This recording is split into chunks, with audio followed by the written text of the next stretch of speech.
ബഹുമാന്യരെ, നല്ല വചനം പേജിലൂടെ നാം പഠിച്ചുകൊണ്ടിരിക്കുന്ന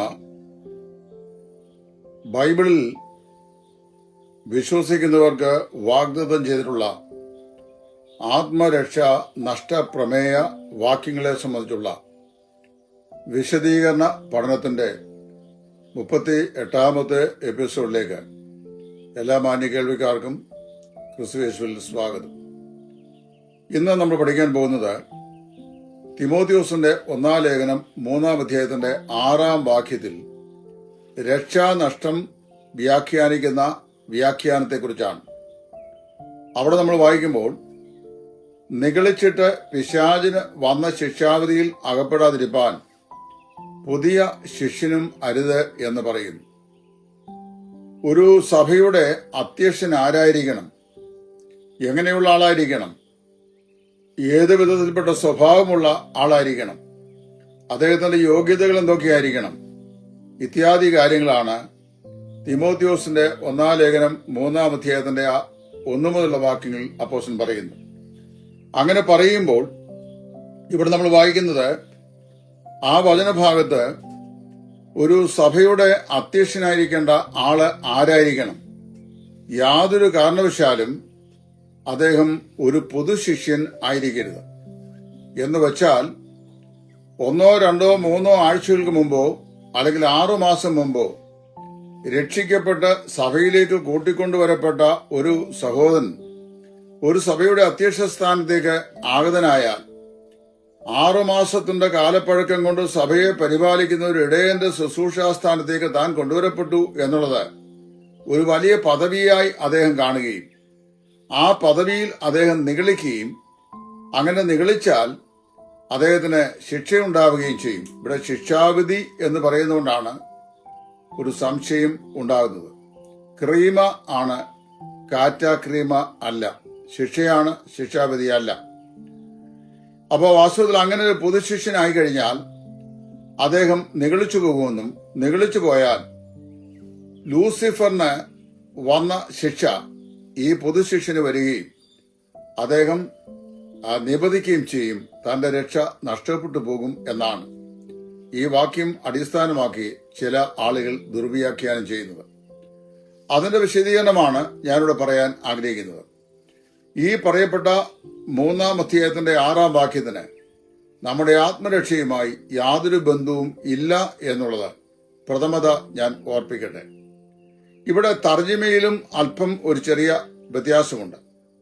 പിശാചിന്റെ കുറ്റം ചുമത്തലിൽ വീഴാതിരിക്കേണ്ടതിന് എന്നും ഇവിടെ പറയപ്പെടുന്ന ഗ്രീക്ക് വാചകത്തിന് അർത്ഥമുണ്ട്. പിശാചിന് വന്ന ശിക്ഷാവിധിയിൽ അകപ്പെടുക എന്നറിഞ്ഞിരിക്കുന്നത് പിശാചിന്റെ കുറ്റം ചുമത്തലിന് വീഴാതിരിക്കേണ്ടതിനും എന്നുള്ള അർത്ഥമാണുള്ളത്. എന്ന് വെച്ചാൽ അല്പം കൂടെ വ്യക്തമായി ഞാൻ പറയാം. പിശാചിനെ കുറിച്ച് പറയുന്നത് അപവാദി എന്നാണ്. നമ്മുടെ സഹോദരന്മാരെ രാപകൽ ദൈവമുമ്പാകെ അപവാദം പറഞ്ഞുകൊണ്ടിരിക്കുന്ന അപവാദിയായ പിശാച്. ഇപ്പൊ പിശാചിന്റെ ജോലി എന്താണ്? അപവാദം പറയുക എന്നുള്ളതാണ്. തന്റെ ഭക്തന്മാർക്ക് വിരോധമായി അപവാദം പറയുക എന്നുള്ളതാണ്. അങ്ങനെ അപവാദം പിശാച് പറയും. വെളിപ്പാട് പുസ്തകം 12:10 നാം അങ്ങനെ വായിക്കുന്നുണ്ട്.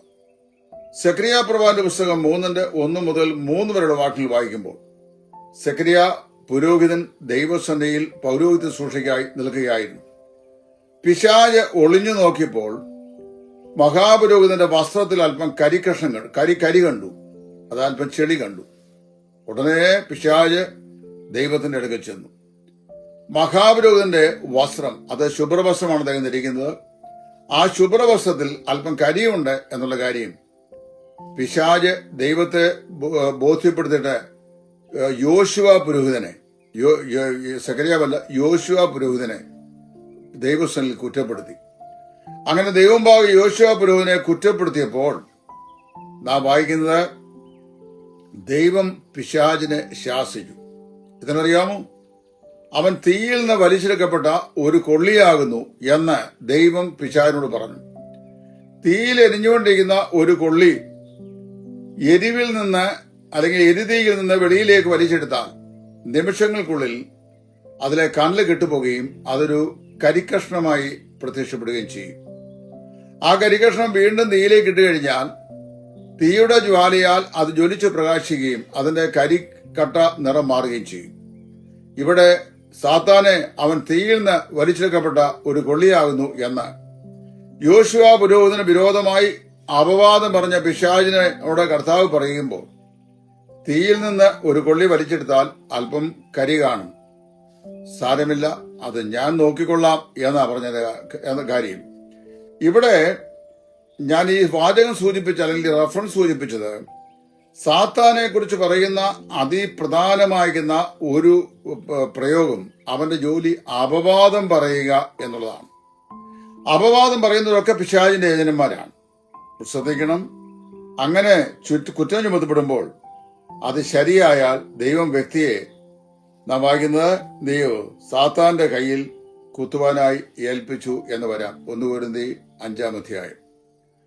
കൊരിന്ത്യർക്ക് എഴുതിയ 1-ാം ലേഖനം 5-ാം അധ്യായത്തിൽ ദുർനടപ്പുകാരനായി കൊരിന്തു സഭയിൽ കൂട്ടായ്മയിൽ ഉണ്ടായിരുന്ന ആ സഹോദരനെ കുറിച്ച് അദ്ദേഹമാകട്ടെ അവിടെയുള്ള വിശ്വാസ സമൂഹമാകട്ടെ ലജ്ജിക്കാതിരിക്കുകയും അതേക്കുറിച്ച് ഗൗനിക്കാതിരിക്കുകയും ചെയ്തപ്പോൾ അവിടെ പൗലോസ് ഒരു ശിക്ഷാമാർഗം പറയുന്നു.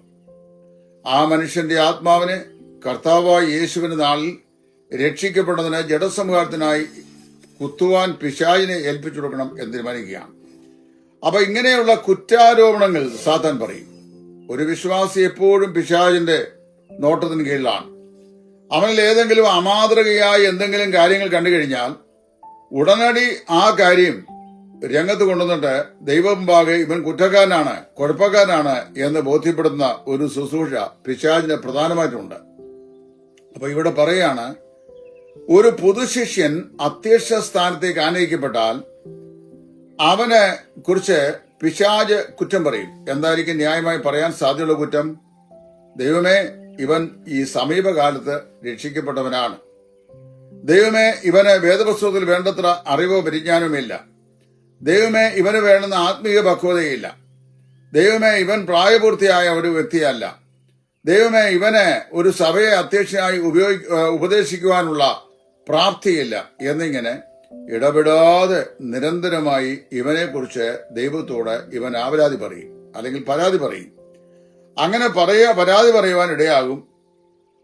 അത് മാത്രമല്ല, അവൻ അങ്ങനെ ഏതെങ്കിലും നിലയിൽ നെഗളഭാവം ഉണ്ടായി കഴിഞ്ഞാൽ ആ നെഗളഭാവം നിമിത്തം ഇങ്ങനെ പിശാച് അവനെക്കുറിച്ച് പരാതിപ്പെടുമ്പോൾ ദൈവം അവനെ ബാലശിക്ഷയ്ക്കായി ജഡസംഹാരത്തിനായി പിശാചിന്റെ കയ്യിൽ ഏൽപ്പിക്കുവാൻ സാധ്യത ഉണ്ട് എന്നാണ് ഈ പറയുന്നതിന്റെ സാരം. അപ്പൊ നിഗളിച്ചു പോകാതിരിക്കേണ്ടതിന് പൗലോസ് അപ്പോസ്തലനെ പോലും കുത്താൻ തന്റെ ജഡത്തിൽ ഒരു ശൂലം ദൈവം തമ്പുരാൻ കൊടുത്തിരുന്നു, സാത്താന്റെ ദൂതനെ തന്നെ എന്ന് പറയുന്നു. അപ്പൊ നമുക്ക് ന്യായമായി വേണം ചോദിക്കാം, രക്ഷിക്കപ്പെട്ട ദൈവ മക്കളെ കുത്താൻ വേണ്ടി ദൈവം സാത്താനെ ഏൽപ്പിക്കുമോ? ഏൽപ്പിക്കുമെന്നാണ് പൗലോസിന്റെ അനുഭവത്തിലും. പൗലോസ് വെളിപ്പാടുകളുടെ ധാരാളിത്തമുള്ള ഒരു വ്യക്തിയായിരുന്നു. വെളിപ്പാടുകളുടെ ധാരാളിത്തമുള്ള അപ്പോസ്തലനായ പൗലോസ് ഒരു പക്ഷെങ്കിൽ അവന് ഒരിക്കലും തന്റെ സ്വയത്തിലും തനിക്ക് ലഭിച്ച ആത്മീയ ജ്ഞാനത്തിലും തന്റെ പാരമ്പര്യത്തിലും തന്റെ മതപശ്ചാത്തലത്തിലും തനിക്കുള്ള ബൗദ്ധികമായ കഴിവുകളിലും തനിക്ക് ലഭിച്ച ക്രിസ്തു ദർശനത്തിലും ഒന്നും അമിതമായി പ്രശംസിക്കുകയോ ഏതെങ്കിലും നിലയിൽ പ്രശംസിക്കാൻ ഒരുമ്പെടുകയോ ചെയ്യുന്ന ആളായിരുന്നില്ല. അദ്ദേഹം പലയാവർത്തി പറഞ്ഞിട്ടുണ്ട്, എനിക്കോ നമ്മുടെ കർത്താവായ യേശു ക്രിസ്തുവിന്റെ ക്രൂശിൽ അല്ലാതെ പ്രശംസിപ്പാൻ ഇടവരരുത്. ഞാൻ അവനായും അവൻ എനിക്കായും ക്രൂശിക്കപ്പെട്ടിരിക്കുന്നു എന്ന് പറഞ്ഞിട്ടുണ്ട്. അപ്പോൾ ഒരിക്കലും സ്വയപ്രശംസയിൽ പ്രശംസിക്കാത്ത വ്യക്തിയാണ്, പുകഴാത്ത വ്യക്തിയാണ് പൗലോസ്. എങ്കിലും താൻ മനുഷ്യനാകിയാൽ, ജഡത്തിൽ വസിക്കുന്നവനാകിയാൽ, മറ്റ് അപ്പോസ്തലന്മാർക്കോ ഇതരന്മാർക്കോ ലഭിച്ചിട്ടില്ലാത്തതിനേക്കാൾ അതിശ്രേഷ്ഠമായ സ്വർഗീയ വെളിപ്പാടുകൾ അല്ലെങ്കിൽ ദൈവിക വെളിപ്പാടിന്റെ തേരിലേറി അതിന്റെ ഏറ്റവും ഒടുവിലത്തെ പണി, ആ ഗോവണിയുടെ ഒടുവിലത്തെ പടി വരെ ചെന്ന് 3-ാം സ്വർഗ ദർശനം വരെ പ്രാപിച്ച ഈ ദൈവപുരുഷന് ഏതെങ്കിലും നിലയിൽ തന്റെ സ്വയജീവിതത്തിൽ ഒരല്പം നിഗളം ഉണ്ടാകാതിരിക്കേണ്ടതിന് എന്ത് ചെയ്തു? അവന് ജഡത്തിൽ ദൈവം ഒരു ശൂലം നൽകി. ആ ശൂലം പിശാചിന്റെ ദൂതൻ ആണെന്ന് അല്ലെങ്കിൽ സാത്താന്റെ ദൂതനാണെന്ന് വളരെ വ്യക്തമായി പറഞ്ഞിട്ടുണ്ട്. അപ്പൊ ഇവിടെ പറയുന്നതിന്റെ സാരാംശം ഇത്രയേ ഉള്ളൂ. ഒരു പൊതുശിഷ്യനെ സഭയുടെ അധ്യക്ഷ സ്ഥാനത്തേക്ക് ആനയിച്ചാൽ അവനോട് തന്നെ പറയും, കണ്ടോ, ഞാൻ ഈ സഭയുടെ മൂപ്പനാണ്, അല്ലെങ്കിൽ ഈ സഭയുടെ പാസ്റ്ററാണ്, ഇടയനാണ് എന്നൊക്കെ പറഞ്ഞ് എന്നെ എല്ലാവരും ബഹുമാനിക്കുന്നത് കണ്ടോ എന്നൊക്കെ ചോദിച്ചാൽ പിശാച് ഉടനെ ദൈവസന്നിധി ചെന്ന് പറയും, ദൈവമേ കണ്ടോ, ഇവൻ നിഗളിക്കുന്ന കണ്ടോ. അങ്ങനെ ദൈവത്തിന് വിരോധമായി, വചനത്തിന് വിരോധമായി, ദൈവപ്രകാശത്തിന് വിരോധമായി അവൻ നിഗളിക്കുന്നത് കണ്ടാൽ ഉടൻ തന്നെ എന്ത് ചെയ്യും? അവനെ കുത്താൻ പിശാചിനെ ദൈവം ഏൽപ്പിക്കും. എന്തിനാന്ന് ചോദിച്ചു കഴിഞ്ഞാൽ ആ ദണ്ഡനങ്ങൾ കൊണ്ട് അവൻ മാനസാന്തരപ്പെട്ട് ദൈവസ്ഥാനിൽ യഥാസ്ഥാനപ്പെടുവാൻ വേണ്ടിയാണ്. അതിന് അവസരം ഉണ്ടാകണ്ട. അതുകൊണ്ട് എന്ത് ചെയ്യരുത്? പുതുശിഷ്യൻ ഈ അധ്യക്ഷ സ്ഥാനത്തേക്ക് വരരുത് എന്ന് കർക്കശമായി ഇവിടെ അപ്പോസ്തലനായ പൗലോസ് സമർത്ഥിക്കുകയാണ്. അതിന് നമ്മുടെ ആത്മരക്ഷയുമായി യാതൊരു ബന്ധവും ഇല്ല. അപ്പൊ നിഗളിച്ചിട്ട് പിശാചിന് വന്ന് ശിക്ഷാവിധിയിൽ അകപ്പെടാതിരിപ്പാൻ പൊതുശിഷ്യനും അരുത് എന്ന് പറഞ്ഞാൽ അതിന്റെ ശരിയായ തർജ്ജമ ഇങ്ങനെയാണ്: നിഗളിച്ചിട്ട് പിശാച് നമ്മെ കുറ്റം ചുമത്താതിരിപ്പാൻ, അല്ലെങ്കിൽ പിശാചിന്റെ കുറ്റം ചുമത്തിൽ നമ്മള് വീഴാതിരിപ്പാൻ എന്ത് ചെയ്യരുത്? പൊതുശിഷ്യനും അരുത് എന്നുള്ള തർജ്ജനമാണ്. അല്ലാതെ യാതൊരു കാരണവശാലും ഇതൊരു വ്യക്തിയുടെ ആത്മരക്ഷയെ പരാമർശിക്കുന്ന പദമേ അല്ല. 1 തിമോത്തി 3-ാം അധ്യായത്തിന്റെ 1 മുതൽ 7 വരെയുള്ള വാക്യങ്ങളിൽ ഈ പറയപ്പെട്ട സഭാ മൂപ്പന്മാരുടെ യോഗ്യതകളും കടമകളും പറയുന്ന അല്ലാതെ ആത്മരക്ഷയെക്കുറിച്ച് കമ്മ എന്നൊരക്ഷരം അവിടെ മിണ്ടുന്നില്ല.